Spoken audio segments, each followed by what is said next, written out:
ప్రియులారా, గత వారం ఆత్మీయ బిడ్డలు అనగా విశ్వాసులు వారి యొక్క అనుదిన బాధ్యతల కోసం మనం ఒక అంశాన్ని నిర్ణయించుకొని మాట్లాడుతూ ఒక 5 సంగతులు నేను మీకు గుర్తు చేశాను. సో బాధ్యత అనేది ప్రతిరోజు మనం కలిగి ఉండాలి. బాధ్యత అనేది రోజు మనం కలిగి ఉండాలి. ప్రతి క్షణం మనం కలిగి ఉండాలి. ఎందుకంటే ఒక్క క్షణం బాధ్యతారాహిత్యంగా మనం ఉన్నా చాలా నష్టపోతాం. మనం ఈరోజు మన రాష్ట్రంలోనే చూస్తే తుని అగ్రహారం కేసు, పాప 2 ఏళ్ల వరకు బాధ్యత వహించారు. ఒక్క క్షణం బాధ్యతారాహిత్యాన్ని ఇప్పుడు ఎవరు పూరించలేకపోతున్నారు. ఒక్క క్షణం ఆ పిల్లని పట్టించుకోలే. అంటే ఎందుకు ఇలాగ అయిపోయారు, ఎందుకు ఇలాగ అయిపోతున్నారు? మనిషి ప్రాణం విలువదా? గుర్తుపెట్టుకోండి, ఒకరినొకరు గౌరవించుకుంటూ ఒకరి పట్ల ఒకరు బాధ్యత వహిస్తే ఏ వ్యవస్థలోనైనా సరే అది ఫలభరితంగా ఉంటుంది, గౌరవప్రదంగా ఉంటుంది. ప్రతి ఫెయిల్యూర్ కారణం బాధ్యతారాహిత్యమే. ప్రతి కుటుంబ పతనానికి కారణం బాధ్యతారాహిత్యమే. ప్రతి భార్యాభర్తల సమస్యలకు కారణాలు బాధ్యతారాహిత్యమే. ఏ వ్యవస్థను తీసుకున్న కారణం మనం బాధ్యత వహించి జాగ్రత్తగా చేస్తే సమస్యలు ఉండవు. ఈ బాధ్యత అనేది కూడా మళ్ళీ చెప్తున్నాను, ప్రతిరోజు అనుదినము నిత్యము వ్యవహరించాలి. అంతేగాని కొంచెంసేపు బాధ్యతగా ఫీల్ అయ్యి కొంచెంసేపు గాలి కుదిలేస్తే పని అవ్వదు. అందులో భాగంగానే నేను యాకోబు పత్రికలో ఒక వచనాన్ని కోట్ చేస్తూ మూలవాక్యంగా మీకు చెప్పాను అన్నమాట.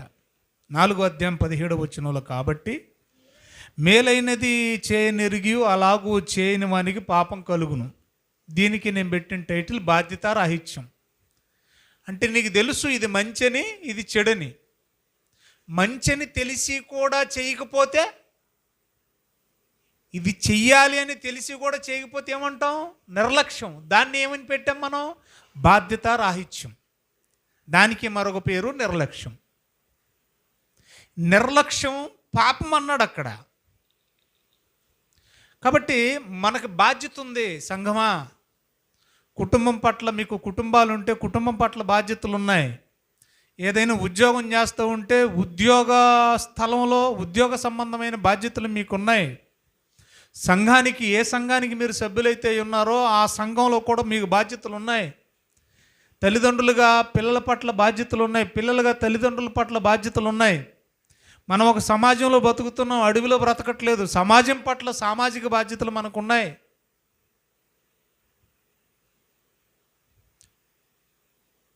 అలాగే ఆత్మ సంబంధంగా ప్రతిదినము మనం బాధ్యత వహించవలసిన కొన్ని విషయాలు దేవుడు ఆత్మీయులమైన మనకు చెప్తున్నాడు. నంబర్ 1, ప్రతిరోజు దేవుణ్ణి స్తుతించాలి. ఏం చెప్పానమ్మా నేను మీకు? అనుదినము యెహోవాను చేస్తున్నామా? కుటుంబ ప్రార్థనలు ఉన్నాయి మనకి, ఆలోచించండి. 2వది, ప్రతిరోజు వాక్యం చదువుతున్నప్పుడు మనలో తప్పుగా అనిపించింది అనుకోండి, వెంటనే ప్రతిరోజు ఏం చేయాలి? మనకు తప్పు అని తెలిసినప్పుడు వెంటనే ఏం చేయాలి? పశ్చాత్తాపడాలి తప్ప మళ్ళీ తప్పు అని తెలిసి కూడా పాపం చేస్తా వెళ్ళిపోకూడదు. సరేలే, ఇంకెట్లా జనాలకు తెలిసిపోయింది కదా నా పాపం అని హృదయాన్ని కఠినం చేసుకొని ఇంకా ఆ రొంపులోనే దొల్లాడకూడదు. ఆ పాపమే చేసుకుంటూ వెళ్ళిపోకూడదు. మనసు కరగాల. తప్పు చేస్తున్నాను అన్న భావన నీళ్ళు కలిగినప్పుడు సిగ్గు అనేది మనకు రావాలి. కొంచెమైనా మనం సిగ్గుపడుతున్నామంటే పశ్చాత్తాపడుతున్నట్టే. ఎవరు చూస్తున్నా పాపమే చేస్తున్నామంటే హృదయం ఏమైపోయింది? సిగ్గు ఎగ్గు లేదు, కఠినం అయిపోయింది. 2వది ఏం చెప్పాను? అనుదినం ఏం చేయాలి? మనం తప్పులుంటే సరిచేసుకోవాలి, పశ్చాత్తాపడాలి. 3వది ఏం చెప్పాను? వ్యక్తిగతంగా ప్రార్థన చేసుకోవాలి. అనుదినం ఏం చేయాలి? చెప్పాను కదా మీకు కొన్ని రెఫరెన్సులు. ఏం చేసేవాడు దానియేలు? ముమ్మారు ప్రార్థన చేసేవాడు. అనుదినం మనం ఏం చేయాలి? ప్రార్థన చేసుకోవాలి. లేచిన వెంటనే ప్రార్థన చేసుకుంటున్నారా? పడుకునేటప్పుడు ప్రార్థన చేసుకుంటారా? మా పిల్లలకి మేము అయ్యే చెప్పేది. అంతేగాని నువ్వు ఎంబీబీఎస్ అయ్యి లేకపోతే మంచి సర్జన్ అయ్యి బాగా ఇలాంటి ఏమి చెత్త ఏం చెప్పం మేము. నైతిక విలువలే నేర్పుతాం. ఆ విలువలే రేపు పొద్దున్న బ్రతికిస్తాయి. వ్యక్తిగతంగా రోజు ప్రార్థన చేసుకోవాలి మనం. ప్రార్థన చేయకపోతే ఏమని చెప్పాను నేను? పాపం. నాలుగోది ఏం చెప్పాను మీకు? ప్రతిదినం యేసుక్రీస్తు అడుగు జాడల్లో నడవాలి. అనుదినం ఏం చేయాలి? ఆయన సిలువనెత్తుకొని నడవడం అంటే అర్థం ఏంటి? వాక్యాన్ని అనుసరించి ప్రవర్తించాలి. ప్రతినిత్యం నువ్వు దెబ్బలాట్లో ఉన్నా కూడా వాక్య విరుద్ధంగా ప్రవర్తించకూడదు. కోపం వచ్చినా కూడా వాక్య విరుద్ధమైన మాటలు మాట్లాడకూడదు. 10 మందిలో ఉన్నప్పుడు నీదే కరెక్ట్ అనిపించుకోవడానికి వాక్య విరుద్ధమైన చర్యలు, అబద్ధాలు ఆడకూడదు. ప్రతినిత్యము వాక్యానుసారంగా మనం బ్రతకాలి. 5ోది చెప్పాను. 5ోది ఏం చెప్పాను అమ్మా? అనుదినము ఏం చేయాలి? మంచి వారితో సహవాసం చేయాలి. మంచి వారితో సహవాసం చేస్తే మన చెడు పోద్ది. చెడ్డవారితో సహవాసం చేస్తే మంచోళ్ళం మనం కూడా ఏమవుతాం? చెడిపోతాం. అదే బైబిల్ చెప్పే సూత్రం. దుష్ట సాంగత్యము. మంచిగా బ్రతికేవాడిని కూడా దుష్ట సాంగత్యం అంటే దుష్టుని సహవాసం ఏం చేస్తుంది? చెరుపును అనింది. కాబట్టి ఈ 5 విషయాలు మనం అనుదినము పాటించాలి. మంచి వారితో సహవాసం చేయండి. 6వ మాట ఈరోజు రాసుకోండి జాగ్రత్తగా. అపోస్తుల కార్యాలు 17వ అధ్యాయం 11వ వచనం. అమ్మా, నేను చెప్పేవన్నీ కూడా ప్రతిదినము మన బాధ్యతలు. వారానికి ఒకసారి, నెలకు ఒకసారి గురించి నేను మాట్లాడట్లేదు. అనుదినము ఆత్మీయులు పాటించవలసిన బాధ్యతలు ఇవి. చూద్దాం. 17వ అధ్యాయం 11వ వచనం. వీరు అనగా బెరియా అనే ప్రాంతంలో ఉన్న క్రీస్తు సంఘం. ఎక్కడున్న సంఘం ఇది? బెరియా. ఊరి పేరేంటి చెప్పండి? ఆ ప్రాంతంలో ఉన్న సంఘం తెస్సలోనికా సంఘములో ఉన్న వారి కంటే కూడా ఘనులై ఉన్నారట. గనుక ఆసక్తితో వాక్యమును అంగీకరించి పౌలును శీలయు చెప్పిన సంగతులు అలాగూ ఉన్నవో లేవో అని అది అండర్లైన్ చేయండి. ప్రతి దినము లేఖనములను పరిశోధించుచూ వచ్చిరి. క్రైస్తవులారా, ప్రతిదినము మన బాధ్యత. 6వ పాయింట్. ప్రతిదినం ఏం చేయాలంట? మీ బైబిల్లో ఉందే చెప్పండి నాకు. ప్రతిదినం ఏం చేయాలంట? చదువుతున్నారా వాక్యం? వాక్యాన్ని ధ్యానం చేస్తున్నారా? న్యూస్ పేపర్ లాగా చదివేయడం కాదు. లేదంటే డ్యూటీకి వెళ్ళే ముందు క్యాలెండర్లోకి వెళ్ళి చూసి ఆ క్యాలెండర్లో ఒక వాక్యం ఉంటుంది. ఈ రోజుకి తెలుసు కదా, క్యాలెండర్లో ఏముంటుంది? డేట్ కింద ఏముంటుంది? వాక్యం ఉంటుంది. ఏమని ఉంటుంది? నీవు పుట్టకుండిన ఎడల నీకు మేలు అని ఉంటుందా? ఉంటుందా? ఉండదు. నువ్వు ఆ చెట్టు మీద నుంచి లేకపోతే ఉరేసుకొని కింద పడి పేగులు పొట్ట పగిలి కింద పడి చత్తువు దానికి అకల్దమ్మా అని పేరు పెట్టబడును ఉంటుందా? అలాగ ఉండదు. పోనీలేండి, ఇదిగో నాబోతు రక్తమును ఎక్కడైతే కుక్కలు నాకిచ్చాయో నువ్వు కూడా అక్కడే చేస్తావు, నీ రక్తం కూడా అలాగే నాగేస్తాయి. అవి ఉంటాయా? ఉండవు. అన్ని ఆశీర్వచనాలు కాబట్టి అది చదివేసుకొని టైం లేదు మనకే, డ్యూటీకి వెళ్ళిపోతాం.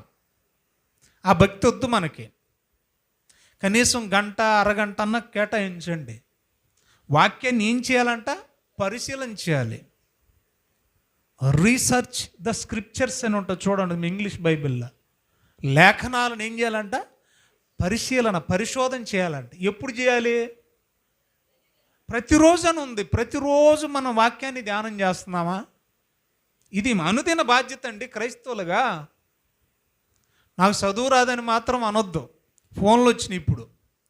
ఫోన్లలో ఆడియో బైబిళ్ళు ఉన్నాయి, తెలుసా మీకు? ఫోన్లో ఏమున్నాయి? ఆది కాండం నుండి ప్రకటన. నీ చదువు రాకపోయినా మత్తయి సువార్త ఆన్ చేసి పెడితే ఈ చివరి నుంచి ఆ చివరి దాకా చదివేస్తుంది అది. ఏం చేద్దాం మరి? అందుకన్నాడు దావీదు మహారాజు. దావీదు ఉత్తిన గొప్పడవలేదండి.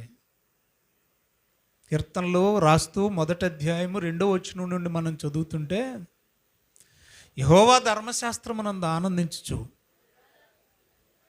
ఎప్పుడెప్పుడు ధ్యానించాలట? ఇంకా మహానుభావులు లోకా గారు అపోస్తుల కార్యాన్ని రాస్తూ ప్రతిదినము లేఖనాల పరిశోధన అన్నాడు. కానీ దావీదు మహారాజు ఏమన్నారు? దివారాత్రులు, అంటే రాత్రనక పగలనక ఎప్పుడెప్పుడు ధ్యానం చేయాలి వాక్యాన్ని, ఎప్పుడెప్పుడు పరిశీలించాలి. ఏంటి పరిశీలన చేస్తే ఏమి లాభమో అక్కడే చదవండి. కీర్తనలో 1వ అధ్యాయం 3వ వచనం. అలా ధ్యానించువాడు ధన్యుడైపోతాడు. వాక్యాన్ని ధ్యానిస్తేనే మనం ధన్యులం అయిపోతాం. నేను అదే పండుతో చెప్తాను, బాబు నువ్వు ఎక్కడున్న వాక్యంతో కనెక్ట్ అయి ఉండు, చెడిపోవు. వాక్యంతో కనెక్ట్ అయి ఉండు, కరప్ట్ అయిపోవు. వాక్యంతో కనెక్ట్ అయి ఉండు, పడిపోవు. రేపు పొద్దున కాలేజీకి వెళ్ళిన తర్వాత కూడా బైబిల్ కాలేజీకి ఎక్కువగా వాక్యంతో కనెక్ట్ అయి ఉండాలి.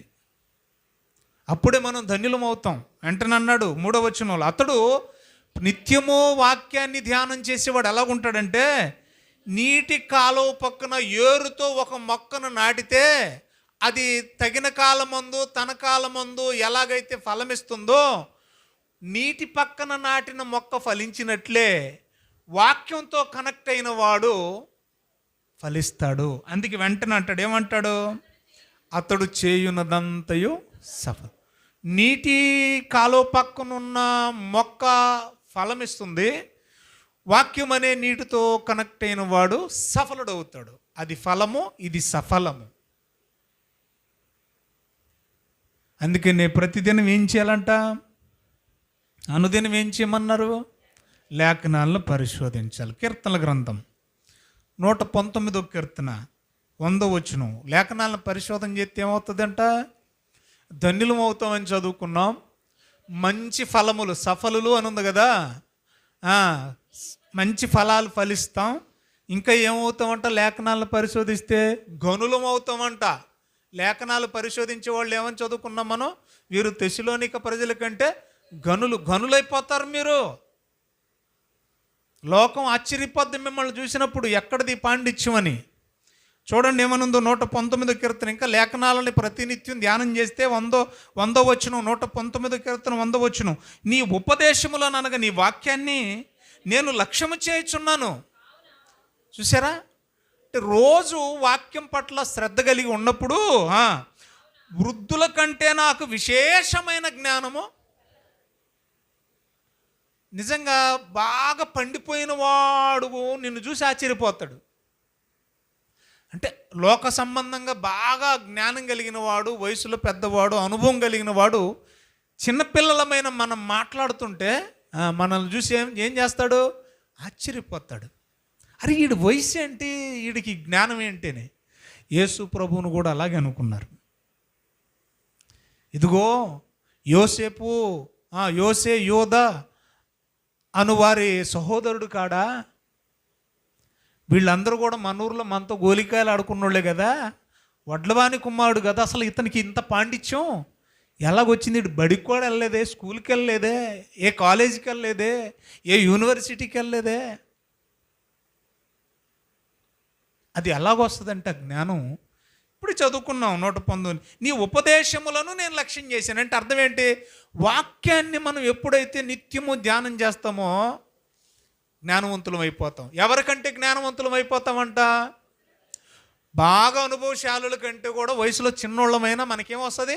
జ్ఞానం వస్తుంది, విశేష జ్ఞానం వస్తుంది. ప్రతినిత్యం ధ్యానించండి వాక్యాన్ని. ఇంకా చూడండి తెస్సలోనికీయులకు రాసిన 1వ పత్రిక 2వ అధ్యాయం 13వ వచనంలో, ఆ హేతు చేతను మీరు దేవుని గూర్చిన, తెస్సలోనికీయులకు రాసిన 1వ పత్రిక అపోస్తలుడైన పౌలు గారు 2వ అధ్యాయం 13వ వచనం, ఆ హేతువు చేతను మీరు దేవుని గూర్చిన వర్తమాన వాక్యము మా వలన అంగీకరించినప్పుడు, వాక్యం అంగీకరించినప్పుడు, టోటల్ వచ్చినని చెప్తున్నాను, వాక్యాన్ని అంగీకరించినప్పుడు చూడండి, మనుషుల వాక్యమని ఎంచక. ఎప్పుడైనా గుర్తుపెట్టుకోండి, మీరు వాక్యం చదివేటప్పుడు బైబిల్లో ఉన్న అక్షరాలు అని మాత్రం చదవద్దు. బైబిల్ మీరు చదువుతున్నప్పుడు ఇవి అక్షరాలు అని మాత్రం చదవద్దు, ఒకటి. రెండోది, వాక్యం వింటున్నప్పుడు ఇది దేవసహాయం గారి వాక్యం అని మాత్రం వినొద్దు. మళ్ళీ చెప్తున్నా, ఇవి అక్షరాలు అని చదవద్దు. ఎవరు వాక్యం చెప్తున్నా, ఇది శేఖర్ అన్న గారి వాక్యం, ఇది రాజు గారి వాక్యం, నేను మాట్లాడుతున్నాను కాబట్టి ఇది దేవసహాయం గారి ప్రసంగం అని మాత్రం వినొద్దు. అలా వింటే మీకు అసలు ఎక్కదు, ఉపయోగం కూడా ఉండదు. ఎప్పుడైనా వాక్యం దగ్గరికి మనం వచ్చామంటే నంబర్ 1 ఫస్ట్ పాయింట్ మీరు గుర్తుపెట్టుకోవాలి. యోహాను సువార్త 1:1, ఆది యందు వాక్యం ఉండెను, వాక్యము దేవుని యొద్ద ఉండెను, వాక్యము దేవుడై ఉండెను. ఇప్పుడు వాక్యం దగ్గరకు వచ్చామంటే ఎవరి దగ్గరకు వచ్చినట్టు మనం? అది మిస్ అవ్వద్దు ఆ కంటెంట్. వాక్యం మనం వింటున్నామంటే ఎవరు మనతో మాట్లాడుతున్నట్టు? ఆ దేవుడు మాట్లాడుతున్నాడు. అర్థమైందా? వాక్యం చదువుతున్నా కూడా దేవుడు వాక్యం మనతో మాట్లాడుతున్నట్టే. వాక్యం చదువుతున్నా కూడా వాక్యం మనతో మాట్లాడుతున్నట్టు. వాక్యం మనతో మాట్లాడుతున్నట్టు అర్థం ఏంటి? దేవుడు మనతో మాట్లాడుతున్నాడు. లోగోస్ అన్నాడు గ్రీకులో, ఇంగ్లీష్లోకి వచ్చేసరికి వర్డ్ అన్నాడు, వాక్యము. కాబట్టి ఇక్కడ ఈ వచనంలో తెస్సలోనికీయులకు రాసిన పత్రికలు పౌలు ఏమంటున్నాడు తెలుసా? ఒరే బాబు, మా వలన మీరు వర్తమానాలు వింటున్నారు, మంచిదే అని చెబుతూ మీరు వినే విధానం నాకు బాగా నచ్చింది, అందుకు దేవునికి కృతజ్ఞతాస్తుతులు అంటున్నాడు పౌలు. అంటే ఏ ఉద్దేశంతో వింటున్నారంట వాళ్ళు తెస్సలోనికీ ప్రజలు? చూడండి, మనుషుల వాక్యమని ఎంచక, ఇది పలానా ఆయన ప్రసంగం లేకపోతే ఇలా అని మనుషులకు ఆపాదించకుండా వాక్యాన్ని అది నిజముగా ఉన్నట్టు దేవుని మాట అని దానిని అంగీకరించి, ఇది దేవుడు వాక్యం, ఇది దేవుడు వాక్కు, ఇది దేవుని మాట, దేవుడే మాట్లాడుతున్నాడని అంగీకరించారంట వాళ్ళు. గనుక మేము మానక మీ విషయమై దేవునికి కృతజ్ఞతాస్తుతులు చెల్లించుచున్నాము. ఆ వాక్యమే విశ్వాసులైన మీలో కార్యసిద్ధి. మీరు అనుకున్నది సఫలం అవ్వాలంటే, మీ జీవితంలో సక్సెస్ రావాలంటే ప్రతినిత్యం ఏం చేయాలి? వాక్యాన్ని, లేఖనాలను పరిశోధన చేయాలి. ఎప్పుడెప్పుడు చేయాలి? అనుదినం. ఎన్ని మాటలు ఉన్నాయి. వాక్యాన్ని ధ్యానం చేస్తేనట గనులు అవుతారంట, వాక్యాన్ని ధ్యానం చేస్తే ధన్యులు అవుతారట, వాక్యాన్ని ధ్యానం చేస్తే సఫలులు అవుతారట. ఎన్ని మాటలు ఉన్నాయి. వాక్యాన్ని ధ్యానం చేస్తే మనకంటే అనుభవం కలిగిన వృద్ధుల కంటే కూడా విశేషమైన జ్ఞానం దేవుడు మనకు అనుగ్రహిస్తాడంట. వాక్యాన్ని ధ్యానం చేస్తే ఏమని చదువుకున్నాం మనం ఇప్పుడు? జీవితంలో సక్సెస్ అనేది సాధిస్తారట. వినుట వలన విశ్వాసం కలుగుద్ది, ఆ విశ్వాసమే ఏం చేస్తుందట? మీలో కార్యసిద్ధి కలుగజేస్తుంది. 7వ మాట రాసుకోండి దయచేసి. ఇప్పుడు నేను చెప్పిన 6వ మాట మా సబ్హెడ్డింగ్, అనుదినము లేఖనాలను లేదా ప్రతిదినము లేఖనాలను ఏం చేయాలి? పరిశోధించాలి. ఇది మన బాధ్యత. ఇంకా ప్రతిదినం ఏం చేయాలో 7వ మాట చెప్తున్నాను, చూడండి దయచేసి. ఎస్తేరు గ్రంథం తీసారా? 2వ అధ్యాయం. ఇది వెరీ వెరీ ఇంపార్టెంట్ అమ్మా, చాలా జాగ్రత్తగా వినండి దయచేసి. ఎస్తేరు గ్రంథం. నిద్రపోయే వాళ్ళు నిద్రపోండి, వినేవాళ్ళు జాగ్రత్తగా వినండి. 2వ అధ్యాయం 11వ వచనం. ఒకసారి నా వైపు చూడండి. ఎస్తేరు ఎక్కడుంది, మొర్దెకై ఎక్కడున్నాడో అప్పటికే? ఈ అధ్యాయం 11వ వచనం చదివే సమయానికి ఎస్తేరు అంతఃపురంలో ఉంది కదా. మొర్దెకై ఎక్కడున్నాడు? ఏమ్మా? ఆ షూషాను కోటలో అహస్వరోస్ గారు పెట్టిన భిక్ష ఏదో చిన్నపాటి గేట్ కీపర్ లేదా సెక్యూరిటీ గార్డ్, చిన్నపాటి సిపాయి అనుకుందాం. సరే, మొత్తానికి ఒకడు కుట్ర చేశాడు హామాను, మీ అందరికీ తెలుసు. ఇలాంటి సిచ్యుయేషన్లో పాపం మరి తల్లి తండ్రి లేని బిడ్డ ఎస్తేరు ఎవరు? ఒక అనాథ. ఈయన ఏమవుతాడు? మొర్దుకై ఏమవుతాడు అమ్మా? కరెక్టేనా? చిన్నానేనా? అన్న కాదా? అన్న కాదా? ఏంటమ్మా అలాగ ఉన్నారేటమ్మా? సరే, ఇప్పుడు మన టాపిక్ కాదులే. రెండా ఏం చేస్తున్నాడు అంటేనా, ఎస్తేరు ఎలాగున్నదో అని, ఆమెకి ఏం జరుగుద్దో.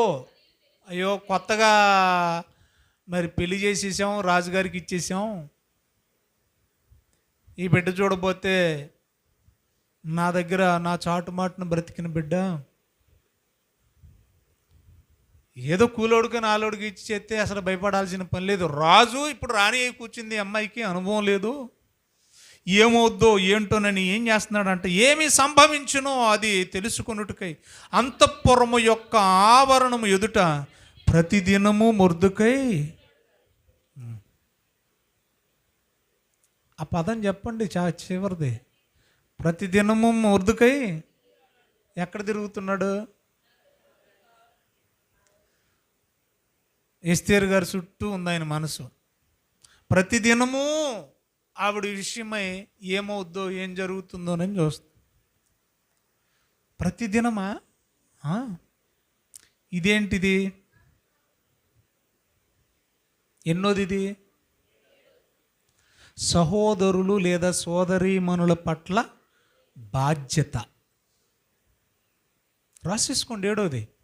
సహోదరుల పట్ల లేదా సోదరీమణుల పట్ల, వాళ్ళు రక్త సంబంధులైనా ఆత్మీయులైనా, ఒకరి పట్ల ఒకరికి ఏముండాలి? బాధ్యత. మన ఇళ్ళల్లో తోడ పుట్టినోళ్లే, రక్తం పంచుకు పుట్టినోళ్లే, ఒకటి తర్వాత ఒకడు పేగు తెగి పుట్టినోళ్లే, అదే అమ్మకు పుట్టినోళ్లే. కానీ చిత్రం ఏంటంటే, కళ్ళ ముందు తమ్ముడు నాశనం అవుతున్నా కూడా పట్టించుకొని అన్న, కళ్ళ ముందు దారుణంగా తినటానికి తినలేక సరిగా బతకలేని అన్నం చూసి ఉద్యోగం చేసుకుంటున్న తమ్ముడు పట్టించుకోలేని కుటుంబాలను మనం చూస్తున్నాం. అంటే ఒకరి పట్ల ఒకరికి ఏమీ లేదు, కన్సర్న్ లేదు, సరైన బాధ్యత లేదు, విలువలు లేవు. మీకు అర్థమవుతుంది? అంటే అసలు మనసు ఉందా అండి? నేను అంటాను, మనసున్న వాళ్ళు ఎవరు అలా ఉండలేరండి. గొడవలు ఉండొచ్చండి, మాట మాట అనుకోవచ్చండి. నీ కళ్ళ ముందు నాశనం అయిపోతుంటే, నీ కళ్ళ ముందే చావుకు సిద్ధమైపోతూ ఉంటే మనకెందుకు ఆ బాధ్యత ఉండలేదు? చూస్తే ఎలాగ ఉంటాం? నిన్న సాయంత్రం నాకు గ్యాస్ బాగా ఫామ్ అయిందండి. నేను అప్పటికే స్కూటీని తోమి వెళ్ళాను సోడా తాగుదామని.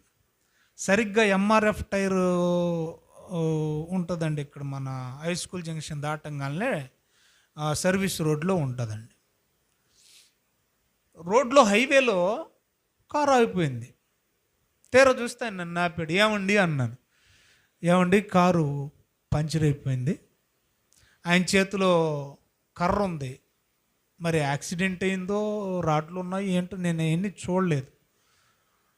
ఈ ఎంఆర్ఎఫ్ ఇదిగా ఉంది కదండి అని అంటే, మనూరు వాళ్ళది అది. అనయ్య మరి బండి ఆగింది చూసావంటే, లేడండి, మనిషి లేడు, దాన్ని చేసేవాడు లేడండి, మూసేసి వెళ్ళిపోయాడు అన్నాడు. అంటే టైర్లు కొత్త అయితే అమ్ముతారు కానీ పంచర్లు వేసేవాళ్ళు లేరు అన్నాడు. ఇప్పుడు నేను ఏం చేయాలి?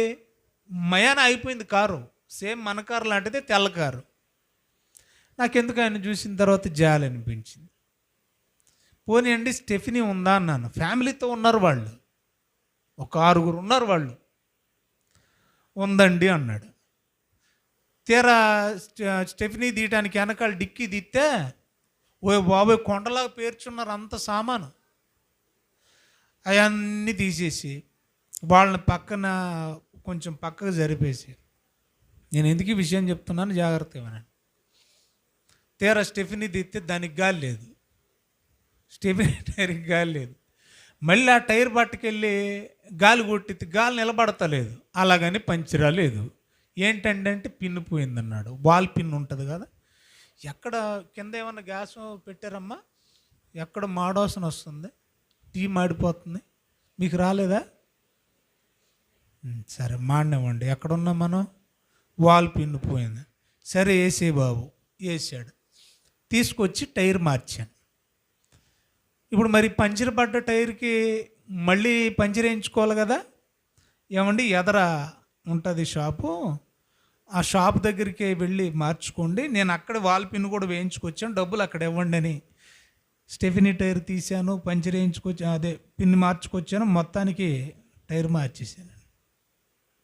సార్ మీరు డబ్బులు తీసుకోండి సార్ అంటే అప్పుడు నేను అన్నా, నేను పంచర్ షాప్ అని కాదు, నేను పాస్టర్ గారిని, నేను పంచర్ షాప్ కూడా అనుకుంటున్నారేమో మీరు. ఇలాగ వెళ్తుంటే నా దురదృష్టం బాగుండి నేను దొరికాను, మీ అదృష్టం కొద్దీ. నేను మంచి షార్ట్లో ఉన్నాను, టీ షర్ట్లో ఉన్నాను, మొత్తం ఏమంటారు ఇంజినాలు అన్నీ పామేసుకున్నాను. నేను చెప్పాను కదా, కింద మీద దొళ్ళాడు ఉన్నాను నేను. నన్ను ఎవడు చూసినా పాస్టర్ అనుకోడు. అయిపోయింది. నేను ఎందుకు ఈ మాట అంటున్నానంటే, వాళ్ళు ఎవరో నాకు తెలీదు, వాళ్ళు ముక్కు మొహం నాకు తెలీదు. అంటే ఎవడో తెలియకపోయిన ఇబ్బందులో ఉన్నాడంటేనే పట్టించుకునేటువంటి బాధ్యత వహించి మన ఇంట్లో వాళ్ళనే మనం పట్టించుకోవట్లేదంటే ఆలోచించండి. ఇది అనుదినము సహోదరుల పట్లే ఉండాలి, బాధ్యత ఉండాలి. ఇంట్లో ఉన్న కుటుంబ సభ్యుల పట్ల బాధ్యత ఉండాలి, సంఘం పట్ల ఉన్న సహోదరుల పట్ల కూడా బాధ్యత ఉండాలి. ఇప్పుడు రమేష్ ఉన్నాడు వెళ్ళిపోయాడా? ఇప్పుడు తమ్ముడు ఏమంటున్నాడు, అమ్మని చూసినట్టే నన్ను కూడా చూడండి. రైట్, బాగుందన్నమాట. ఆవిడ ఆ ప్రేమ సంపాదించుకుంది, నువ్వు కూడా ఆ ప్రేమను సంపాదించుకోవడానికి నీ వంతుగా ప్రయత్నం చేయి. నువ్వు ఎలాంటోడువైనా మాకున్న ఆప్షన్ ఏంటంటే ఒకటే, నిన్ను ప్రేమించడమే తెలుసు మాకు. అర్థమవుతుందా? సంఘానికి ఒకటే తెలుసు, ఏంటిది? ప్రేమించడమే తెలుసు. నువ్వు తప్పుడు మార్గాల గుండా వెళ్ళాలని సంఘం కోరుకోదు, ఏ తల్లిదండ్రులు కోరుకోరు. ఒక మాట నిజంగా చెప్పాలంటే, వాళ్ళమ్మ ఎక్కువగా ఏడ్చింది, బాధలు పడ్డది, కష్టాలు పడ్డది కేవలం రమేష్ కోసమే. ఎప్పుడు మాట్లాడినా రమేష్ కోసమే మాట్లాడుద్ది, జ్యోతి కోసం ఎప్పుడు మాట్లాడదు. ఏదన్నా అకేషనల్గా వాళ్ళిద్దరు గొడవ పడ్డారనో, వచ్చిందనో, వెళ్ళిందనో జ్యోతి కోసం తక్కువ మాట్లాడేది, కానీ ఎక్కువ రమేష్ అంటే చాలా ప్రేమ. ఆవిడ బాధ అంతా కూడా ఏంటంటే, మరి తన సమస్యలు, రమేష్ సమస్యలు ఏంటనేది వ్యక్తిగతంగా మాకు తెలియదు, కానీ చర్చి మానిన తర్వాత చాలాసార్లు నేను అడిగా, ఎక్కడ అడిగేవాడిని. మరి కొన్ని బాధలు, సమస్యలు, ఇరుకులు ఏ ఉన్నాయి. ఇకైనా మించిపోయింది ఏమీ లేదు తమ్ముడు, నిన్ను ఎప్పటికీ ప్రేమిస్తూ ఉన్నావు, నీ పట్ల మాకు బాధ్యత ఉంది. సహోదరుల పట్ల ఒకరి పట్ల ఒకరికి ఏముండాలి? నాకెందుకులే అనుకోకూడదు. అవసరమైతే మీకు ఒక అధికారం కూడా ఉంది, లాగిపెట్టి కొట్టవచ్చు తప్పు జరుగుతున్నప్పుడు.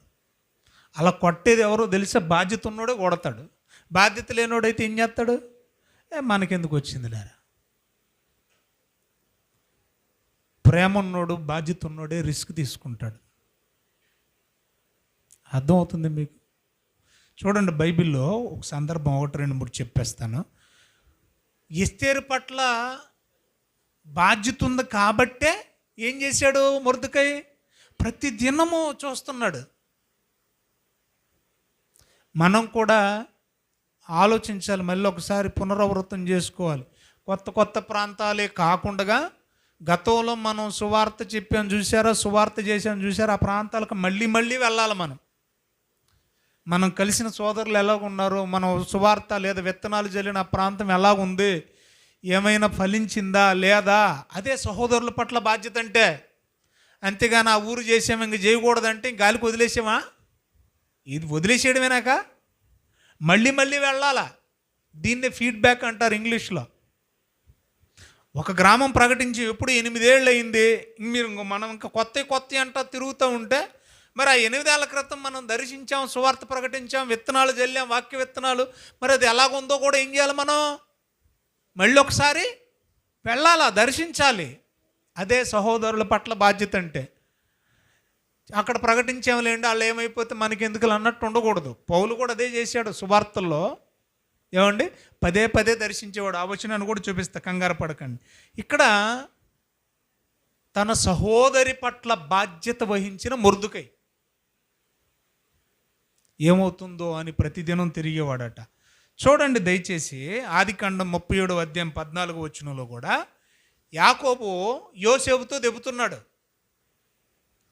యాకోబు యోసేపుతో చెప్తున్నాడు ఏమని, ఒరే ఎల్రా, కేవలం సర్దిచ్చి రావడానికే కాదు, కేవలం క్యారేజ్ ఇచ్చి రావడానికే కాదు, సహోదరుల పట్ల బాధ్యత. చూడండి అక్కడ దయచేసి 37:14.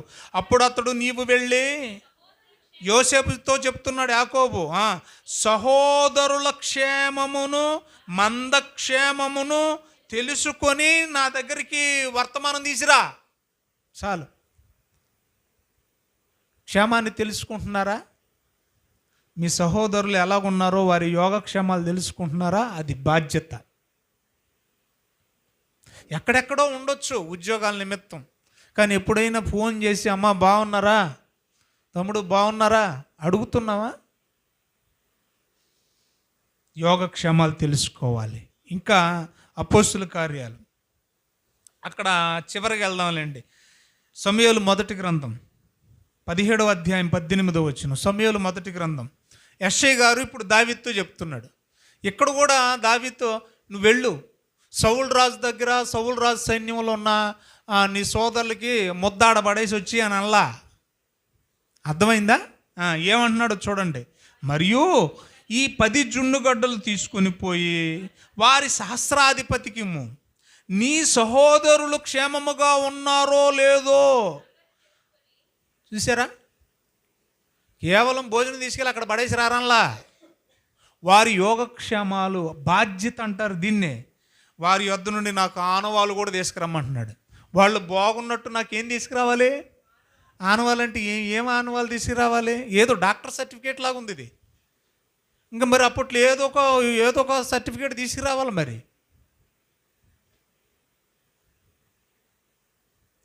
సహోదరుల పట్ల బాధ్యత. నిర్గమకాండం మీ అందరికీ తెలుసు, 2వ అధ్యాయం 4వ వచనంలో పాపం చిన్నపిల్లలందరినీ చంపేస్తూ ఉన్నప్పుడు ఫరో చంపుకోలేని యొక్కబేద ఏం చేసింది?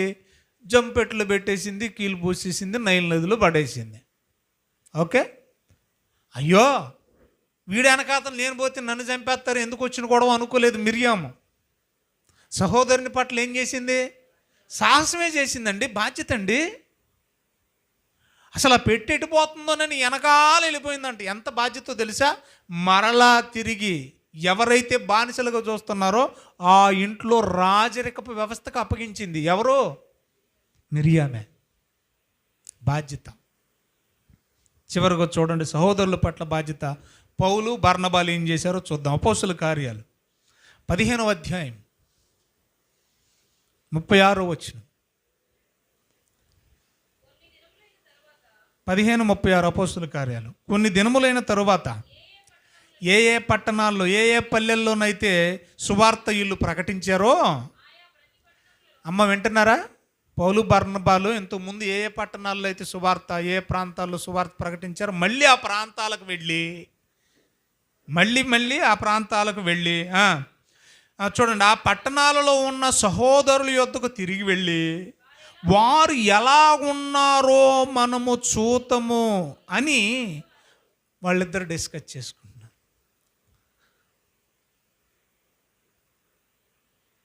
చూసారా? సహోదరుల పట్ల కన్సర్న్, సహోదరుల పట్ల బాధ్యత. మనం పలానా చోట పలానా చింత చెట్టు కింద కొంతమందికి బట్టలు ఇచ్చాం, కొంతమందికి బియ్యం ఇచ్చాం, మెడిసిన్ ఇచ్చాం. ఆ ప్రాంతవాసులు ఎలాగున్నారు మళ్ళీ వెళ్ళి చూద్దాం అన్నట్టుగా వాళ్ళిద్దరు మాట్లాడుకుంటున్నారు. ఇచ్చాములేండి, ఆ ఇచ్చిన వాళ్ళు ఎంతమంది చచ్చి ఉంటారో, ఎంతమంది ఉన్నారో, ఎంతమంది పోయారో చెప్పేసాం. అంతవరకే మన పని. మళ్ళీ మనం కొత్త వాళ్ళు ఎత్తుక్కోవాలి. కొత్తదే అది జరుగుతూనే ఉంటుంది. మనకు బదులు ఇంకొకరిని పంపుతూనే ఉంటారు. కనీసం మన సరౌండింగ్లో ఉన్న వాళ్ళనైనా కాపాడుకోవాల్సిన బాధ్యత ఎవరి మీద ఉంది? మన మీద. మనం కేవలం ప్రతిజ్ఞ చేయటమే కాదు, ప్రపంచ ప్రజలందరూ నా సహోదరులు, నా సోదరీమణులు అని మనం చేస్తున్నాం కదా. ప్రపంచం దాకొద్దు, మన తూర్పుగోదావరిలో ఉందాం. తూర్పుగోదావరిలో ఉన్న సహోదరుల పట్ల బాధ్యత వహించండి ముందు. అర్థమవుతుందా? ఏం చేయాలి ఇప్పుడు మనం? సహోదరుల పట్ల బాధ్యత వహించాలి. ఎవరైనా చర్చికి రావడం లేదనుకోండి, పాస్టర్ గారు ఇల్లు అడగలేదండి, మనం వెళ్తే ఏమనుకుంటారో. పాస్టర్ గారికి సీముడు జీతుకోవడానికి కూడా ఖాళీ లేదు. ఏం మీరు పోవడానికి ఏం మీకే? నేనేమైనా వద్దంటానా?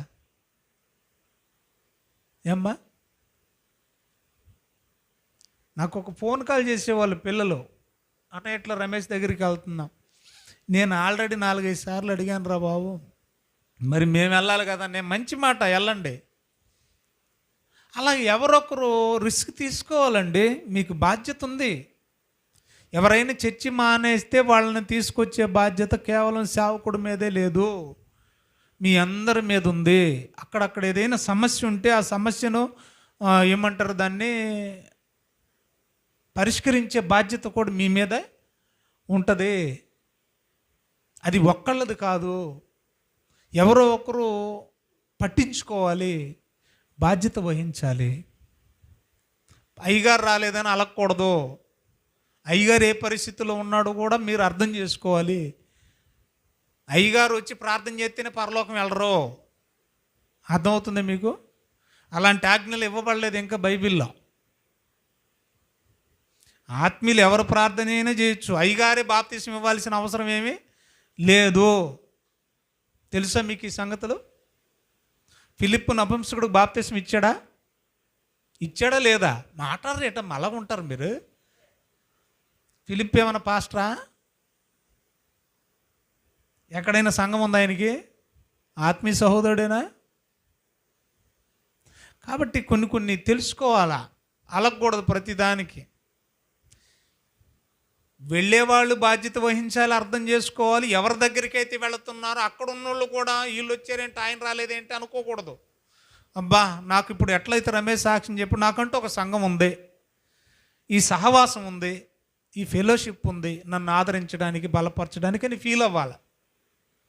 పరిస్థితులను అర్థం చేసుకోవాలి. సో సహోదరుల పట్ల మనకి ఏముండాలి? బాధ్యత.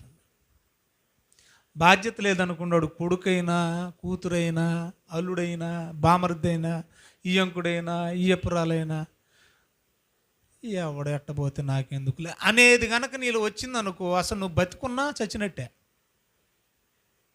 సరైన బంధం లేని మనుషులు, ఆ బంధాల ఫీలింగ్ లేనోళ్ళు బతుకున్నా చచ్చినోళ్లే. ఇంకెందుకండి ఎవరి కోసం నువ్వు బతికేది? అసలు ఏ బంధపు ఫీలింగ్ నీలో లేనప్పుడు నువ్వు ఉండి ఏమీ లేకుండా ఏమి. 8వ రాసుకోండి, హెబ్రీయులకు రాసిన పత్రిక 3వ అధ్యాయము 14వ వచనం. పాపం వలన కలుగు భ్రమచేత 3:14 అమ్మ, హెబ్రీ 3:14 ఉందా మాట? చదవండి. మీలో ఎవడును కఠినపరచబడకుండునట్లు, అంటే కఠినత్వం రావచ్చు, ఏ టైంలోనైనా మనసు ఏమైపోవచ్చు, కఠినం అయిపోద్ది. ఎందుకంటే అంతే చెబుతా ఉన్నాడు అనుకో. ఒక తల్లి ఒక బిడ్డకి పదే చెబుతా ఉన్నా కూడా వాడి మనసు ఏమైపోద్ది?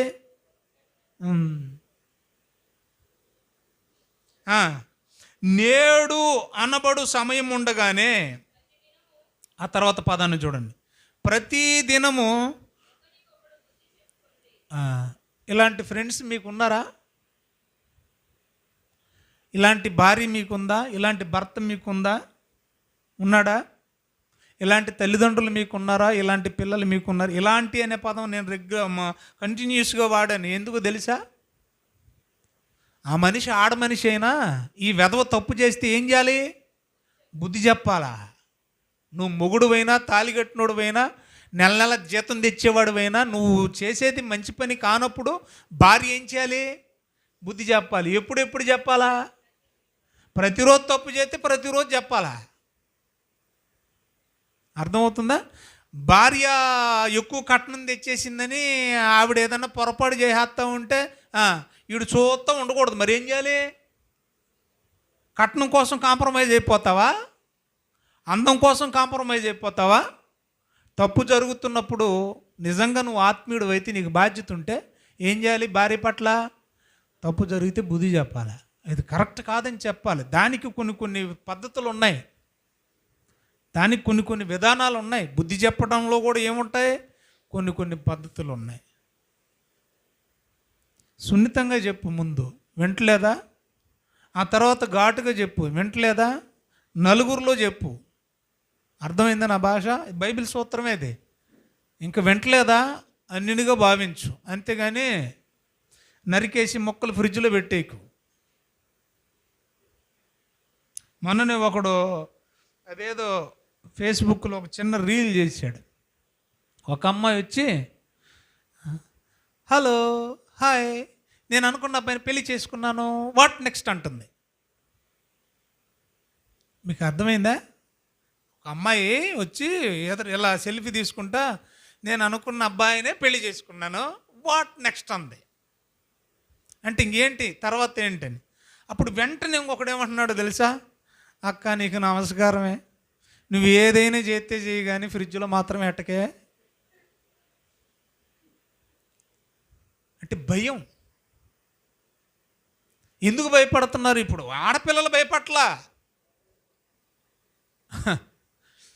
ఆడపిల్లనిచ్చి భయపడే రోజులు పోయినాయి మనకి. ఇప్పుడు మగాడికి పెళ్లి చేసి భయపడే రోజులు వచ్చాయి. ఎందుకంటే ఎక్కడ ఎట్టేస్తున్నారో తెలుస్తలేదు. అది కూడా డ్రమ్ములు ఎట్టేశారంట, చూసావా? ఇందు మూలంగా బిడ్డలారా, ఎక్కడున్నాను నన్ను ఎక్కడికి తీసుకెళ్ళిపోయారు మీరు. ఒకళ్ళకొకళ్ళు ఏం చేయాలి? పిల్లలు తప్పు చేస్తే బుద్ధి చెప్పాలా? తల్లిదండ్రులు తప్పు చేస్తే పిల్లలు, ఇక్కడ వయసుతో ప్రమేయం లేదు. తప్పుని దిద్దడానికి వయసుదేముందండి? వయసు ఏముందండి? ఏమండి, తప్పు చేసినోడు ఎంత పెద్దోడైనా సరే తప్పుడోడే. అందుకనే ప్రతిదినం ఏం చేయాలంట? అసలు మనం వారం వారం కూడుకునేది దేనికోసం? ఒకరికొకరు బుద్ధి చెప్పుకోవడం కోసమే. వాక్యం అంత మాట్లాడుతున్నప్పుడు మనం బుద్ధి లేని వాళ్ళమైతే బుద్ధి తెచ్చుకోవాలి. బైబిల్లో ఒక మాట ఉంది, అక్కడికి వెళ్ళే ముందు మనిషికి బుద్ధి రావడానికండి తెలుగులో ఒక సామెత మీ అందరికీ తెలుసు. మనిషికి ఒక మాట, గొడ్డుకొక దెబ్బ. గొడ్డన్న ఒక దెబ్బకి ఉంటుంది కానీ మనిషి మాత్రం ఒక మాటకైతే మారట్లేదండి. అందుకే సామెతల గ్రంథం 17వ అధ్యాయం 10వ వచనంలో ఏమన్నాడు చూడండి, 17:10 ఏమన్నాడు చూడండి. బుద్ధిహీనునికి ఎన్ని దెబ్బలంట? ఎవరికంట 100 దెబ్బలా? ఎవరికంట 100 దెబ్బలు? బుద్ధి లేనోడికి, బాధ్యత లేనోడికి 100 దెబ్బలు. నాటుట చూడండి, నాటునంత కంటే బుద్ధిమంతునికి ఒక్క గద్దింపు మాట చాలంట. అమ్మ వింటున్నారు? వినేవాడికి ఒక్క గద్దింపు మాట చాలంట, వినని వాడికి 100 దెబ్బలు కూడా సరవంట.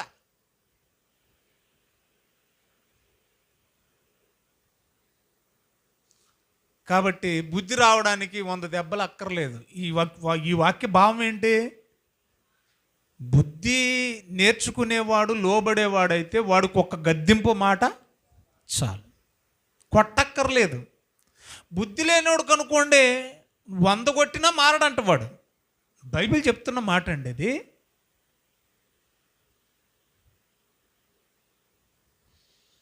తొమ్మిదో పాయింట్, ఒకళ్ళకొకళ్ళు ఏం చేయాలి? 8వ పాయింట్, బుద్ధి చెప్పుకోవాలి. అలా బుద్ధి చెప్పే ఫ్రెండ్సే కావాలి మనకి. కానీ ఈ రోజుల్లో అలాంటి వాళ్ళని ఇష్టపడరు. అమ్మ నిజం నేను చెప్పేది 100% నిజం. ఎప్పుడు నీకు పొగేసేవాడు, ఎప్పుడు నీకు సోపేసేవాడు, ఎప్పుడు నిన్ను మునగ చెట్టు, తాడి చెట్టు, చెట్లు ఎక్కిచ్చేవాళ్ళే ఎప్పుడు నిన్ను పొగిడేవాళ్ళంటే నువ్వు ఇష్టపడుతున్నావంటే నీ గొయ్యి నిన్ను పొగిడేవాళ్ళే తెస్తున్నారని మర్చిపోకు. ఎవడైనా నిన్ను పొగిడిన వాళ్ళు నీకేమన్నాడు? శ్రమ అన్నాడు. మనకు పొగడ్తలొద్దు, మనకు సోంపేసి ఏమంటారు,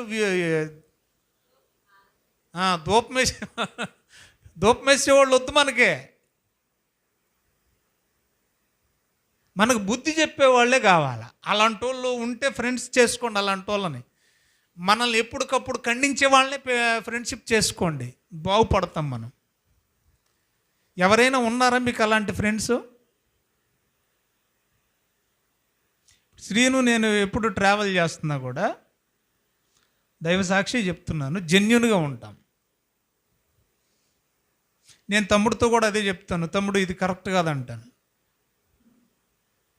మీకు అర్థమైందా? తమ్ముడు అది కరెక్ట్ కాదు, పలానా వ్యక్తి చేసేది కరెక్ట్ కాదు. యథార్థంగా జెన్యూన్గా మాట్లాడుకుంటాం. ఇప్పుడు మా సహవాసం వల్ల, ఇప్పుడు నాతో దైవ సేవకుడు నా సహవాసం వల్ల అతనికి లాభం ఏంటి? యథార్థతను గుర్తించాలి కదా. నేనే మాటలు చెప్పేసి అది నా బ్రతుకులో కనిపించకపోతే ఆయన నాతో ట్రావెల్ చేసిన ఆయనకి ఏం ఉపయోగం లేదు. కాబట్టి బుద్ధి చెప్పే వాళ్ళతో సహవాసం చేయండి, సోపేసే వాళ్ళని దూరంగా ఎట్టండి. అర్థమైందా? 8:9 చూడండి.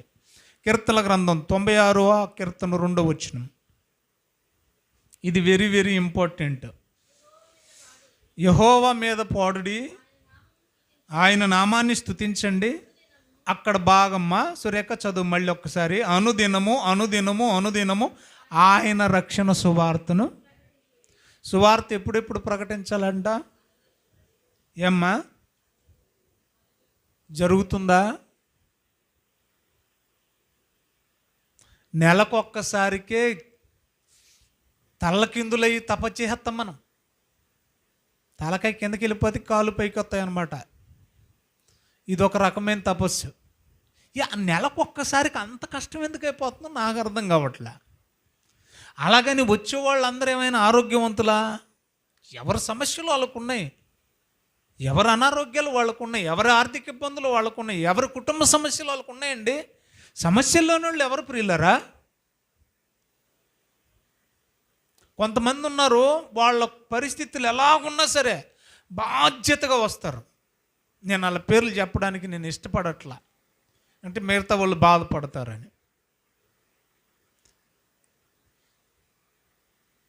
ఒక ఆయన ఏమన్నాడు తెలుసా? అన్నా, నేను ఒకవేళ మీకులాగా వాక్యం చెప్పకపోవచ్చు, మీకులాగా పాట పాడకపోవచ్చు, అంటే మీకులాగా అంటే మన టీం వాళ్ళలాగా, మీకులాగా సురుగ్గా నేను కరపత్రాలు అందించకపోవచ్చు, కానీ నా విశ్వాసం ఏంటో తెలుసా? మీరు సువార్త ప్రకటిస్తూ నడుస్తున్నారు కదా, మీ అడుగు జాడల్లో నా అడుగులు పడితే చాలన్నా రేపు పొద్దున్న నా మట్టి పాదాల కింద మట్టి నువ్వు సువార్తకు వచ్చావని సాక్ష్యం చెప్తుంది. ఏంటండి ఆ విశ్వాసం? నా ప్రెజెన్స్, నా అటెండెన్స్ ఉంటే చాలన్నా, నేనేం చేయక్కర్లేదు. అదే కదా శిష్యులు కూడా చెప్పాడు ప్రభు, వెళ్ళండి, ప్రతి గ్రామానికి వెళ్ళండి. విన్నారా? ఆశీర్వచనం శుభం చెప్పండి. వినలేదా? పాదు దులిపి రండి, రేపు పొద్దున అదే సాక్ష్యం చెప్పుద్ది. మీ ఊరికి వచ్చారు, మీ ఇంటికి సువార్త చెప్పారు, నువ్వే వినలేదని. కాబట్టి అక్కడికి వెళ్తున్నామంటే ఒక మోటో తెల్లాలి, ఒక విశ్వాసం తెల్లాలి. దేవుని పని అది, ఆశామాష కాదు. ఎప్పుడెప్పుడు చెప్పాలి సువార్త? మీ వచ్చిన వాళ్ళని చెప్పండి. ఎవరి బాధ్యత ఇది? ఆత్మీయులారా, ప్రతిరోజు అనగానే టీం అంతా వెళ్ళక్కర్లా. మీరు ఉద్యోగాలు చేస్తున్న చోట 4 మంచి మాటలు కలిపేసి, మాట కలిపి, ఆ మాటల్లో డైరెక్ట్గా యేసుప్రభు అనకపోయినా పరిస్థితులను బట్టి భగవంతుడు ఉన్నాడమ్మా రక్షిస్తాడు, అలా మొదలెట్టేయండి. జాయిగా విషయం చెప్పేయండి. ఇది లేదంటే ఇదిగో నన్ను స్వస్థపరిచాడు దేవుడు, మీ సాక్ష్యం చెప్పేయండి. సువార్త చెప్పడానికి చాలా మాధ్యమాలు ఉన్నాయి, వాడండి. కీర్తనల గ్రంథం 71 కీర్తన 15 వచనంలో 71:15, నీ నీతిని నీ రక్షణను నా నోరు దినమెల్లా అన్నాడు. చూడండి అక్కడ ఆయన రక్షణను, ఆయన నీతిని, ఆయన రక్షణ సువార్తను, ఆయన నీతి సువార్తను ఎప్పుడెప్పుడు చెప్పాలా? దినమెల్లా అన్నాడు. పైన ఏమని చదువుకున్నాం మనం? అనుదినం అన్నాడు. ఆ అనుదినములోని ఇది ఇంకా ఎడిషనల్ అంటే ఏంటో తెలిసి ఎక్స్ట్రా. దినమెల్లా అన్నాడు చూడండి. అనుదినము ఒక ఎత్తు అయితే ఆ రోజంతా అన్నాడు. యెషయా గ్రంథం 40:9 సియోను, యెషయా గ్రంథం 40:9 సువార్త ప్రకటించుచున్నదానా. ఆ సువార్త కూడా ఎలా ప్రకటించాలని చెప్తున్నాడు చూడండి. దినమెల్లా అనుదినము అని. ఓ సువార్త ప్రకటించుచున్నదానా, ఉన్నత పర్వతము ఎక్కుము, యెరూషలేము సువార్త ప్రకటించుచున్నదానా. ఎలా ప్రకటించాలి సువార్త? ఉన్నాయా ఇవి మనలో? చెప్పే దమ్ము ఉందా? బలం అంటే అదే. తర్వాత చూడండి ఏమన్నా, భయపడక ఇదిగో మీ దేవుడు అని యోధా పట్టణములకు దేవుడి కోసం బలంగా ప్రకటించాలి, భయపడకూడదు. దేవుని చిత్తమైతే వచ్చే నెల మరి గోపి సురేఖ కూడా రావాలి. మాతో రాకపోయినా పర్లేదు, ఎవరితోనన్నా పోండి, సువార్తకి వెళ్ళండి. మీరు ఎక్కడికైనా చర్చికి వెళ్ళాలి, సువార్తకి వెళ్ళాలి, దేవుని పనిలో ఉండాలి. నేను నా దగ్గరకు వచ్చి బిడ్డలందరికీ అదే చెప్తా, ఇక్కడికే రండి అని చెప్పను. అసలు ఆ మాట నా నోట ఎప్పుడూ రాదు. మీరు ఎక్కడున్నా కూడా ఆత్మీయంగా ఉండాలా, దేవుని కోసం బ్రతకాల. చివరిగా 10వ చెప్తున్నాను చూడండి. ఎన్ని చెప్పాను? 9. మొదటిది ఏంటి? ప్రతిరోజు దేవుని స్తుతించాలి. రెండోది ఏంటి?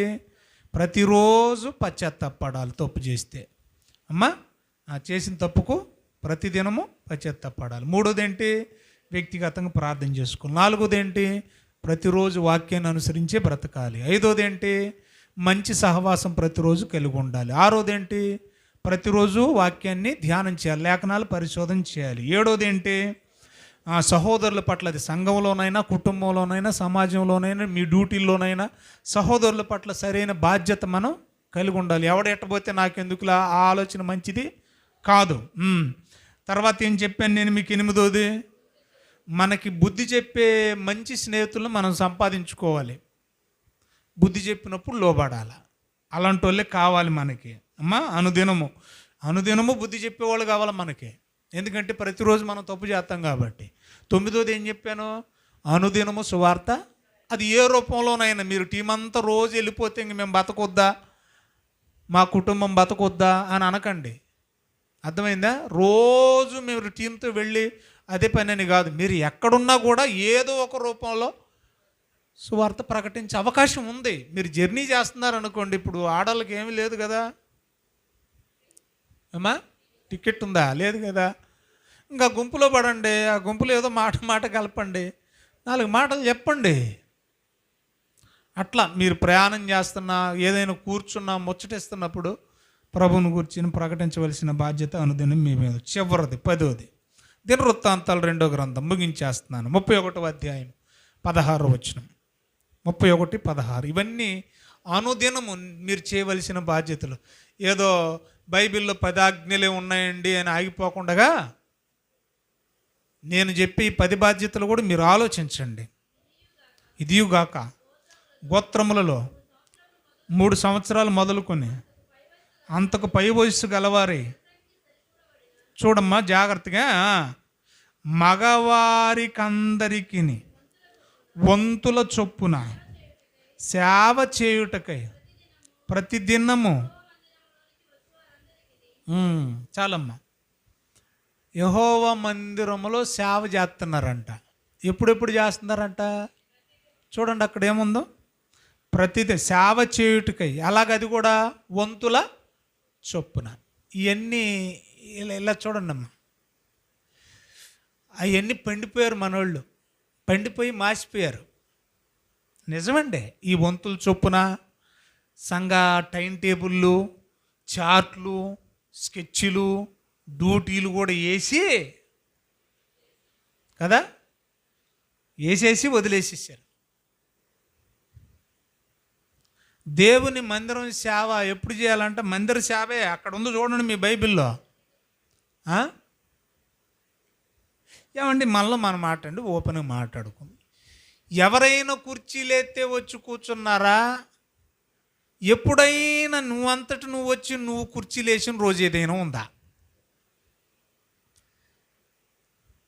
ఏమ్మా, ఎవరైనా ఈ కార్పెట్లు వేస్తే కూర్చున్నారా? ఎప్పుడైనా నీ అంతటి నువ్వు వచ్చి కార్పెట్లు వేసావా? ఏది మందిరం పట్ల మీ బాధ్యత ఏంటి? ఏమన్నాడు అక్కడ? మందిర సేవ. ఎప్పుడెప్పుడు అన్నాడు? అప్పుడు ప్రతిదినము దూపాలు, బలులు, అర్పణలు, నైవేద్యాలు ఉండేవి కాబట్టి అప్పుడు ప్రతిదినం పాత నిబంధన కాలంలో. కనీసం ఇప్పుడు వారానికి ఒకసారి అన్నా, అయ్యో ఎప్పుడు ఆ దుర్గమ్మ గారు వస్తున్నారు, బరకాలు వేసుకుంటున్నారు, లేకపోతే తుడుచుకుంటున్నారు, లేకపోతే ఎప్పుడు ఆ హైమావతి గారు తుడుచుకుంటుంది వెళ్ళిపోతుంది, నేనెందుకు చేయకూడదు అని ఎప్పుడైనా అనిపించిందా మీకు? ఇది ఈరోజు హైమావతి అక్కరాల, మీరందరూ వెళ్ళిపోయిన తర్వాత ఆవిడ ఒక 5 నిమిషాలు 10 నిమిషాలు ఉండి పిల్లలతో ఇవన్నీ తీపించి తుడిచేసి వెళ్ళిపోద్ది.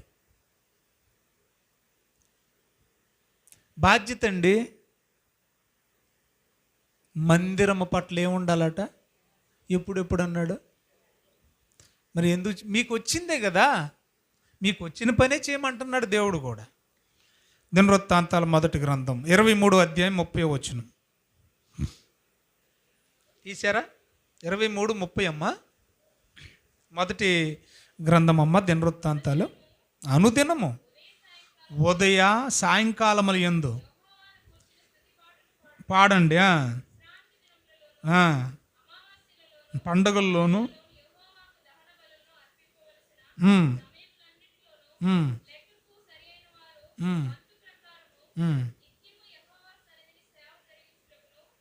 ఎప్పుడంట? అక్కడేమన్నాడు? నిత్యము అన్నాడు. పైన ఏమని చదువుకున్నాం మనం? అనుదినము, ప్రతిదినము అని చదువుకున్నాం.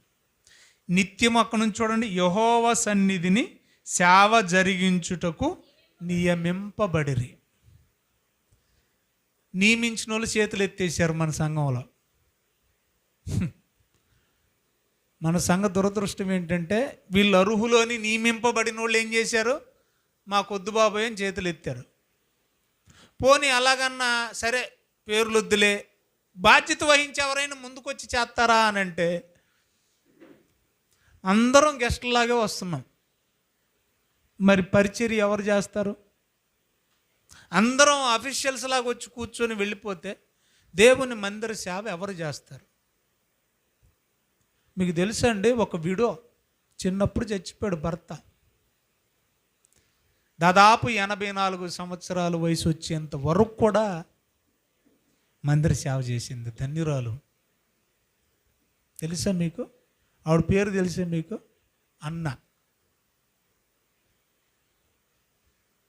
ప్రియులరా, దేవుని మందిరము, మందిర సేవలో ఉన్న ఆశీర్వాదం చాలామందికి తెలియదండి. ప్రభు సన్నిధి అని భావించే వాళ్ళు పాత నిబంధనలో. ప్రభు సన్నిధి అక్కడ ఉందని భావించేవాళ్ళు. అందుకనే అక్కడికి వచ్చి ప్రార్థన చేసుకునేవారు. కాబట్టి నేను విస్తరించి మాట్లాడడానికి నాకు టైం లేదు కనుక, మందిరం పట్ల బాధ్యత వహించండి, సహోదరుల పట్ల బాధ్యత వహించండి, సువార్త పట్ల బాధ్యత వహించండి. అమ్మా, ఒకరికొకరు బుద్ధి చెప్పుకోండి, లేఖనాలు అనుదినం పరిశోధించండి, మంచివారితో సహవాసం చేయండి, దేవుని వాక్యం నిత్యం అనుసరించి నడవండి, వ్యక్తిగతంగా ప్రార్థన చేసుకోండి. నువ్వు చేసే తప్పుని తెలిసినప్పుడు వెంటనే పశ్చాత్తాపడు, నిత్యము దేవుణ్ణి స్తుతించు. ఇవన్నీ ఆత్మీయ బిడ్డల అనుదిన బాధ్యతలు. మీరు బాధ్యత వహిస్తారని నమ్ముతూ నా మాటలు ముగిస్తున్నా. కళ్ళు మూసుకొని తల్ల వంచండి.